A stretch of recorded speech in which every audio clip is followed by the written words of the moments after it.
The Smurl Haunting, Pennsylvania. Real incident. In the early 1980s, Jack and Janet Smurl moved into a modest home in West Pittsted, Pennsylvania, along with their 4 daughters. At first, it seemed like the perfect place to start a new life. The house was quiet, the neighborhood peaceful, and everything appeared normal. But darkness was already waiting, hidden in the walls, in the basement, and in the shadows that seemed to stretch farther than they should.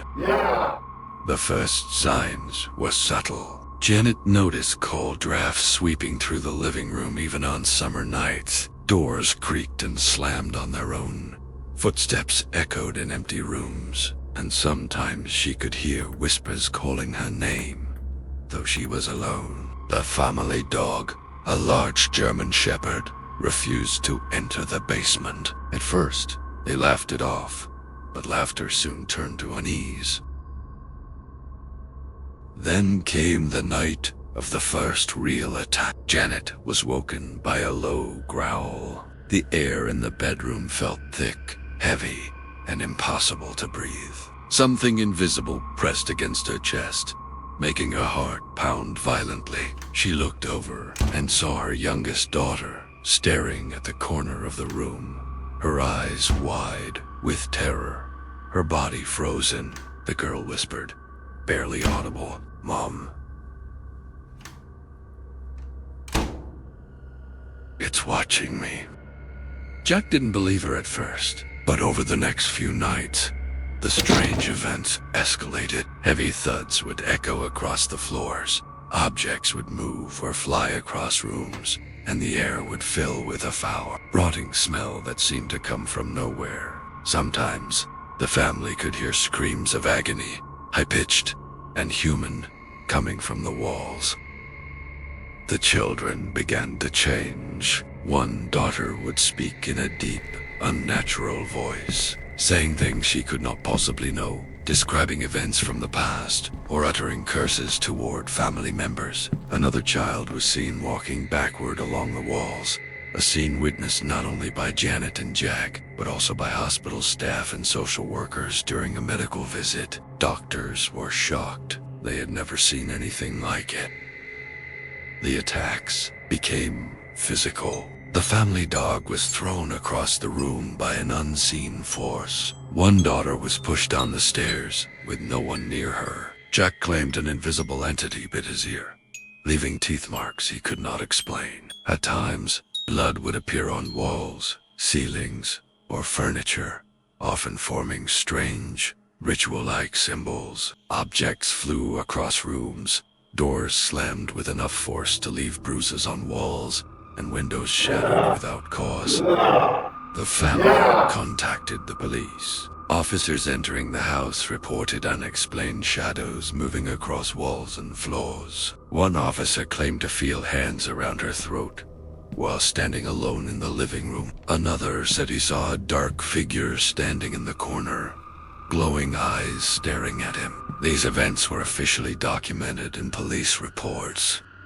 Terrified and desperate, the Smurls called in Ed and Lorraine Warren, legendary paranormal investigators. The Warrens concluded that the house was infested with multiple evil spirits, including a powerful demon that fed on fear and terror. During exorcisms and rituals, the house shook violently, as if alive. Children screamed in voices that were not their own, speaking in tongues or growling like beasts. Blood appeared on walls and floors. Even on objects the priests touched, shadows moved independently, forming shapes that resembled human figures, twisted and distorted. The family's life became unbearable. Nights were spent screaming, hiding, and praying, and even the daytime brought little comfort. Objects moved when no one was around. Whispers filled empty rooms, and the children sometimes claimed they were touched by something invisible.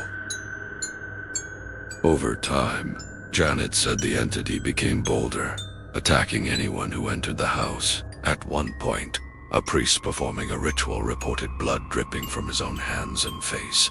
Even though he had not been injured, furniture would crash to the floor. Heavy thuds, growls, and high-pitched screams echoed through the rooms. The family felt watched constantly, even when outside the home.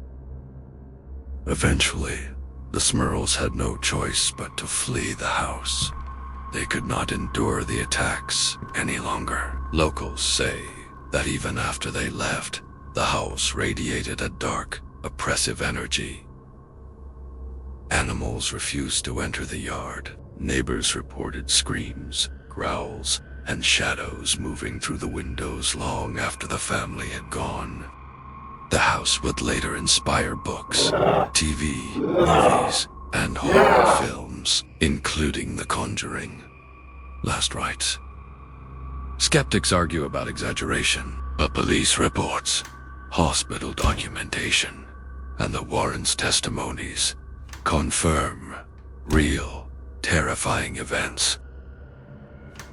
Even today, those who visit the location say the ground feels wrong, heavy and chilling. Cold drafts sweep past, animals refuse to approach, and some claim to hear whispers or see shadows moving in ways that defy reality. Some say the demon left when the family fled. Others say it only waits for the next family. But one thing is clear, something evil lived in that house.